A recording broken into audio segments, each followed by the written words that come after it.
रुपए पर है बाजार की नजर। जोरदार उछाल के बाद रुपए में 7.5 महीने के ऊपरी स्तर से कुछ प्रेशर आज देखने को मिला है। डॉलर की कीमत शुरुआती कारोबार में 68.40 के भी नीचे आ गई थी, लेकिन फिर ऊपरी स्तरों से एक प्रेशर बनता हुआ दिखा, जो कि डॉलर की कीमत को 68.58 तक लेकर गई है। हालांकि अगर इस पूरे साल अब तक बात करें तो निचले स्तर से तकरीबन 4.5% की मजबूती रुपए ने दिखाई है। आज से अमेरिका में फेडरल रिजर्व की 2 दिनों की बैठक शुरू होनी है और इस पे पूरे बाजार की नजर रहेगी। हमारे साथ जुड़ चुकी हैं रेलिगेयर कमोडिटीज के vice president research Sugandha Sachdev. Sugandha, रुपए में जोरदार तेजी आई है, अपने लोज से 4-4.5% ऊपर भाग गया है। इन स्तरों से अब क्या सलाह है, क्योंकि हमने एक बार 68.40 के भी नीचे अब इसको जाते हुए देखा है। Good morning Neha. As I maintain last week, जो भी हमने स्ट्रॉन्ग इनफ्लोज आते हुए देखे हैं, that's a major factor which is supporting rupee. Last week also I had given a short position in, I had advised short positions in USD INR pair at levels of around 69.90 and my targets were around 69, but yes, somehow rupee has already breached that level. In fact, rupee has strengthened significantly to a 7-month high. इसमें साथ साथ inflows के साथ साथ एक major factor रहा है कि डॉलर इंडेक्स में भी हमने काफ़ी हद तक वीकनेस आते हुए देखी है। In fact dollar index is also slip to 2 weeks low. ये एक अनदर फैक्टर है जो रुपी के को काफ़ी हद तक सपोर्ट कर रहा है। अभी मार्केट में काफ़ी हद तक एक्सपेक्टेशंस हैं कि फेड का जो आउटलुक है वो काफ़ी डविश रहने वाला है। यही एक फैक्टर है जिसकी वजह से रुपी सपोर्टेड है। बट मुझे लगता है अभी रुपी अब काफ़ी टेक्निकली ओवरसोल्ड नजर आ रहा है, ओवरबॉट नजर आ रहा है, सॉरी रुपी। और मुझे लगता है रुपी में यहाँ से कुछ हद तक डेप्रिसिएशन देखने को मिल सकती है, even though outlook remains broadly positive for rupee and we can even see levels of around 67 from a medium term perspective. But ये 68.30 मार्क एक स्ट्रॉन्ग हर्डल की तरह ऐड करेगा फॉर रुपी और यहाँ से कुछ डेप्रिसिएशन देखने को मिल सकती है टुवर्ड्स लेवल ऑफ अराउंड 69.50।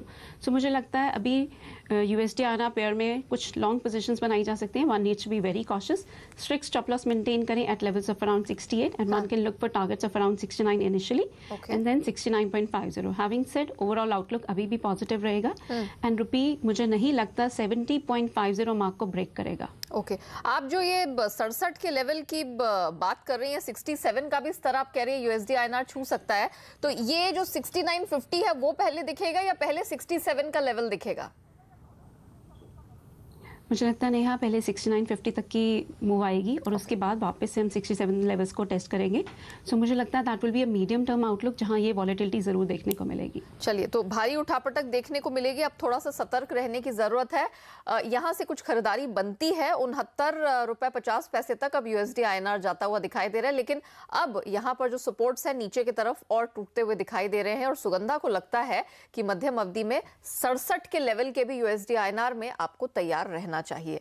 चलिए, ये तो बात हो गई रुपए की, जिसमें अब कुछ नए रेंजेस बनते हुए दिखाई दे रहे हैं, लेकिन हमारा फोकस कॉटन पे लगातार बना हुआ है। कॉटन कपास की कीमतों में बेतहाशा तेजी पिछले हफ्ते 10 दिन में देखने को मिली है। इंटरेस्टिंग बात यह कि वायदा में इसका जो वॉल्यूम है वो भी जोरदार उछाल दिखा रहा है। CNBC आवाज की एक्सक्लूसिव रिसर्च में ये बात सामने निकल कर आई है कि MCX पर सिर्फ इसी महीने कॉटन वायदा का जो डेली वॉल्यूम है 190 करोड़ रुपए से बढ़कर कल 600 करोड़ रुपए के पार निकल गया है। यानी सिर्फ इसी महीने में तकरीबन 2.5 गुने से अधिक की बढ़ोतरी, 260% की बढ़त आ चुकी है। दरअसल कॉटन की कीमतें पिछले 3 महीने के ऊपरी स्तर पर चली गई है। बेशक वायदा में आज हमने कुछ ऊपरी स्तरों से प्रेशर देखा है, लेकिन क्लियर एक सिग्नल्स यहां पर मजबूती के दिखाई दे रहे हैं, सिर्फ हाजिर की कीमतों में नहीं बल्कि वॉल्यूम में, इंटरेस्ट में। SMC कॉमट्रेड की वंदना भारती इस पर बात करेंगी। वंदना, आपसे पहले भी बात हुई है, आमतौर पर हम ये नोटिस करते हैं एग्री मार्केट में कि खाने के तेल, ग्वार, यहाँ पर ये ज्यादातर वॉल्यूम अट्रैक्टर्स हैं, लेकिन कल के डेटा में हमने NCDX पर कपास को सबसे आगे देखा। अगर वॉल्यूम को यहाँ पर लेकर चले, वजह क्या देख रही हैं आप? जी नेहा, जिस तरीके से लगातार बताया जा रहा है, आप काफी इन्वॉल्व रही हैं कॉटन में, तो यहाँ पे मतलब स्पॉट मार्केट से बहुत पॉजिटिव न्यूज आ रहे हैं। हाँ। और आमतौर पे हम देखते हैं कि एग्री कमोडिटीज में कभी स्पेकुलेशन भी हमने देखने को लिए मिलता है और जो डेटा है वो कभी कभी ओपेक होता है, लेकिन यहाँ पे लगातार मिलर्स की तरफ से डिमांड है और लग रहा है कि चाइना से भी डिमांड निकल के आएगा। और जिस तरीके से कॉटन का प्रोडक्शन कम है, ये बहुत ही मतलब ये जो न्यूज है ये स्पॉट मार्केट में बहुत फैली हुई है और वहां पे उसकी वजह से जो ऑफटेक है वो बहुत अच्छा बन रहा है। और सबसे बड़ी बात है कि स्पॉट के क्यूज के बाद यहाँ पे फ्यूचर्स पे इतनी एक्टिविटीज देखने के लिए मिल रही है, और वो भी विद हायर वॉल्यूम, तो ये एक बहुत हेल्दी ट्रेंड हम यहाँ पे कह सकते हैं। तो मेरे ख्याल से यहाँ पे जो भी करेक्शन मिलता है वहाँ पे एक खरीदारी करनी चाहिए, और मुझे लग रहा है कि 21,325-300 के लेवल पे भी अगर ये प्राइसेस यहाँ पे मिलते हैं फिलहाल जिस तरीके से 21,250 है, तो 50 रुपए ऊपर भी अगर आता है तो एक बार यहाँ पे बाय करके चलना चाहिए। 21,550 तक का यहाँ पे एक टारगेट लेके चलना चाहिए, और 21,175 का स्टॉप लॉस लगाना चाहिए। ठीक है। साथ में एक बात यहाँ पे एक क्वेश्चन यहाँ पे देना चाहूंगी नेहा, कि अगर प्राइसेस बहुत हायर साइड यहाँ पे जाते हैं तो स्पॉट मार्केट में थोड़ी सी यहाँ पे लेवाली कम हो सकती है, तो उस चीज को ट्रैक करते हुए हमें फ्यूचर्स में अगर हम ट्रेडिंग करें तो मेरे ख्याल से एक अच्छा मुनाफा दे सकता है। वंदना, एक और फैक्टर मैं जानना चाहूंगी, ऑफ कोर्स जब कीमतें बहुत, यहाँ पर कोई चीज बहुत महंगी हो जाती है तो जाहिर तौर पर लोग उसकी कीमतें कूल ऑफ होने का वेट करते हैं, लेकिन दूसरा फैक्टर जो हम आजकल देख रहे हैं खासतौर से सुर्खियों में है वो है रुपया। लगातार 7-7.5 महीने की ऊंचाई पर बना हुआ है। आज हमने 68.40 के नीचे जाता हुआ देखा। अभी हमारे साथ जो एक्सपर्ट जुड़ी हुई हैं उन्होंने माना है कि अब मध्यम अवधि में 67 तक के भी इसके चांसेस बन रहे हैं। ऑफ कोर्स वो लेवल आने में समय लगेगा, लेकिन जब हम किसी export oriented, trade oriented commodity की बात करते हैं, क्योंकि कॉटन वो है, रुपए का मजबूत होना, क्या आपको लगता है कि ये भी एक फैक्टर है जिसको अब कारोबारियों को वॉच करने की जरूरत होगी?